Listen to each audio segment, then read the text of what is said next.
Ashama harka fuune nageenya irraa waaqayyo isin baay'atu hordoftoota warqii biyya keessaa fi alaa teessanii kan hordoftan mara nagaan haa ta'u akkam jirtu nagaa keessanii ana nagaa kooti galanni ulfinni waaqayyoof haa ta'u tolega guyyaa irraa firaankii adda ta'e tokko qabatee dhufee jira jechuudha.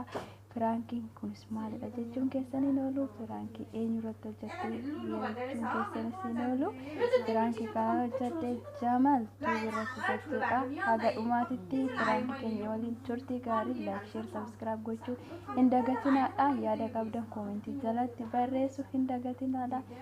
Egaa firaankii ajaa'ibaati kan baay'ee dinqisiifadhuudha. Kutaa tokkoffaadha kutaa lammaffaadha haga walitti deebinutti itti fufaa nagaan turaan waliin isiniin jettu. Jaalalaa sitti eessatti kolfumaan fitta waggaa guutuu. Maaliif jedhan kolfaree maali eenyu na gaafate? Osoo sitti dhiyeessan yoo Maali? Maaliif kolfaa harka balleessita jaalala nama sanillee keessa dhaamsitaa bara. Amma si keessaa dhaameereen jaalalli koo. Amma dhugaa isaa sittanii dhaggeeffadhuga. Mucaan kun qaata tokko na jana achuma. Mos jennarraa. Koo egaa sittanii ma dhugaa jirtu sitti mu wayyaafannanii. Mucaa yoo natti dhibeen fakka yoo biraazarii kan kentaani waan takkanatti hin dubbatini. Maal kan biraazarii keemti koo egaa sittanii maan biraazarii maal godhan sirra keewwadha. Isheen mee natti gadi odeessila. Maaliif natti neemin jatte garuu? Ishee odeessila magadi. Maal asitti me badaadha moo? Yookiin jaalladhu naan jetta yookiin inni si naan jetta cabati. Kiristoosin ballisti. Yaa? Bal Kiristoosin bal. Dhugaa? Biraazarii kiyyaa miti jedhu dhugaa miti Kiristoosin bal. Ndee Kiristoosin? Yoo Maariyaamin jettan isna manaa baran. Rizaa maalatti nan amantu jechuudha. Ina manoo ende attan isna mana. Yoo ati amma dhugaa dubbachuu kan kee yoo ati natti seeman. Egaa Efroomina Shamsaara. dhugaa laalisitti immoo dhugaan immoo dhugaa jechuun waan guddaadha beektaa ana biratti. Sin biratti qoosaa fakkaachuu danda'a malee dhugaa jennaan ani dhugaadhuma kooti. Sireesii teessitti dhaggeeffadhu. Yeroo qolliitis yeroo dhugaatis jechuudha. Turre jechuudha erga wal janajjanuu ergallee yaa namni beektaa of eega malee of eeguu hin danda'u daa'e. Tasaan irraa qabame jechuun waan gada dhiyoo kana fuudhee sirra keewwadhe. Amma. Kokeeti. Kokisiin jedhe bakka deemaa kiroobanna Shamsaara dhugaa rabbii badee. Maafan deemarree koo egaa sitti mee maffite. Eshi. Amma kanaaf maal jettame ati? Uummanarraa yaaddi gadi goggiti. Namnatti himte ani. Dhuguma mee natti himee akka obbolummaatitti mee maallaa dhaamta? Libbii irraa hedduu deebisii irraa jijjiirachi argaa kee. Garuu abbichi nan agarre anatu irra keewwate malee. Ati maaliif irra keette miginaan kan kee garuu? Nama tokko jaaladhu malee hin amaninii jedha attamitti amantee akkamitti jaalatte? Dhuguma na jaalataa dhuguma isa jaalladha jettee.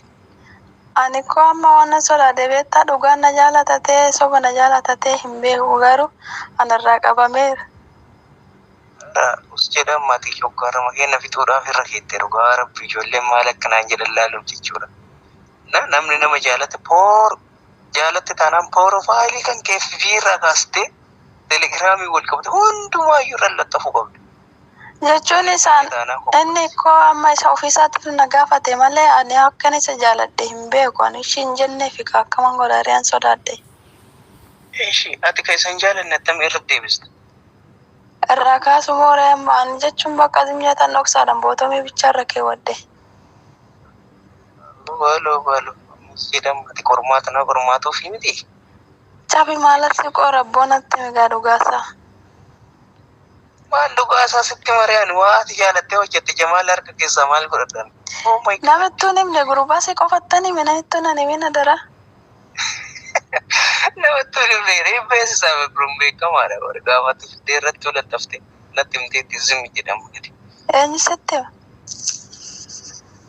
Obsee gaafadheera kaannaa. Obsee maalitti beekti?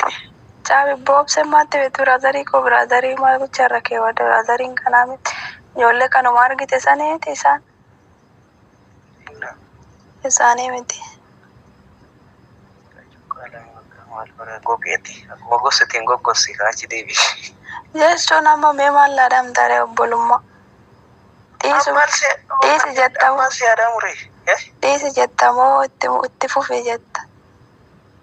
Oo kasan kan murteessu bara onnee kan keetti Jamaal osoo hin taane.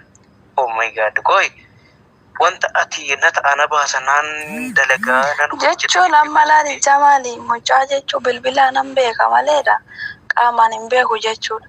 Garuu ati maal nama jaalala hin beekne moo maal nama waan tokko nama taraddaatu? Yoo dhiisi. Jaalala hin beekne. Yoo fi jaalala keessa korkaa hidhee argee jira. Yoo fi jaalala keessa korkaa hidhee argee jira deemti. Jechuun anis kan duratti hin beeku amma haaraatti ta'e akkama godharee naaf dhaami mee dhiisi jettamoo itti deemi ilaali jettamoo maal laaf dhaamte? Akka kaayyoo akka kiyyatti akkana fakkaatutti jechuudha. Inna waan ati hojjette innis dirqama hojjechuu qaba. Ati bichaan hojjettee inni ammoo hojjechuu dhabuun ammoo hin beeku ani garuu sana situ beeka. Mee maal godhi jedhuun mee natti waan tokko. Ati maal hojjedhu jettaan? Anatu hojjettu hojjechuu qaba an jenne ammoota. Ati wanti hojjedhu jettuunini inni si jaalata ta'an situ isa jaalate moo isa si jaalate garuu? Wal jala jala dhufne haa hinaan jedha achumaan walitti odumaa sofnu utuma wajjin qoosnu achumaan jaalala naa dhiyeessee jechuudha. Inna takkitti manni jaalala si dhiyeesse ati fuutee suuraa isaa asirra laalaa jechuun koo agaan sittan hima achuma waa'ee jaalala naa dhiyeesse yeroo san garuu ishiin jennee fi irra deddeebi'ee gaafa na gaafatus itti qoosan ture jechuudha akkuma qoosu. Garuu amma adeemsa keessa namoota jira kaman godhare. Maal si mo'ata ree harkaa kee hoo maali intalatu nama mo'ata moo dhiiratu si mo'ata garuu dirqama inni si jaalate taana yoo deebii jaalalaa si jaalada jettee deebistee fi jiraattee waliin walattanii waan feetan hojjechuun dirqama keetii. Kana mootu keessan waa'ee keessan lamaan jidduun hin seensisin ammoo oh my god. Qoga anakkoo akka iccitiitti tasitti himaa jira amma gogati. Waan ofii yaaddee na baasa jettee dirqama jalqaba hojjette. Kana mootu Jamaal irraa kaasee irra deeffadhu galabbate ol akkas kadhe siin jedhee dogongorada dogongorsuu danda'a. Jalala nama laali jamee waa tokko sitti maraggeeffadhu tolee hin jenneen ikkoo anamma tolee jechuudhaaniif hin malanna dhibaa jira. Kanaaf mala tokko tolee so oh my gosh osoo tolee jedhee attamii namni suuraa ofii amma tura galchee jennaan na bu'atta koo gubadhu ati. Mootamaan jala siin hin jedhuudha jaalalli nama mooteedhaan nama mbootussee. Laa si mootummaatu jaalalli online irratti miti kan waliin ibsanii ishee godhanii keessa jechuudha. Annaa kaasure. Jamaal kaasinaan jedheera jettee kaasa. Cuqqaa lamati Laalaari. Mucaan ana baarin jechuun amma seenan mari'achaa jira akkoon ijoollee shamarraatiin mari'achuu wallaalesee ta'e garuu iccitii baasu beektaa ijoolleen shamarranii.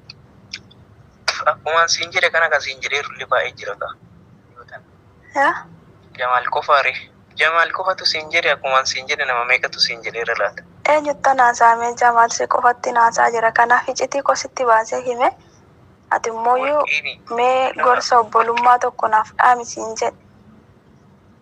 La ati yoo amantee keessa kan keeti yoo itti of amanteetti seeni Jamaal dubbaddeef siin jedhu yoo isa amantu taate yoo amantan taatan hojjedha waan barbaadan waliin mareetaa dalaguu sirriitti barbaachisa. Wanta keessa kan keessa amansiisin tirtaaree usus keessa jiru ni sosi tirtaaree keessa. Anna shakkiin keessa koo jira kaamaaliin godhare natta fuwayya.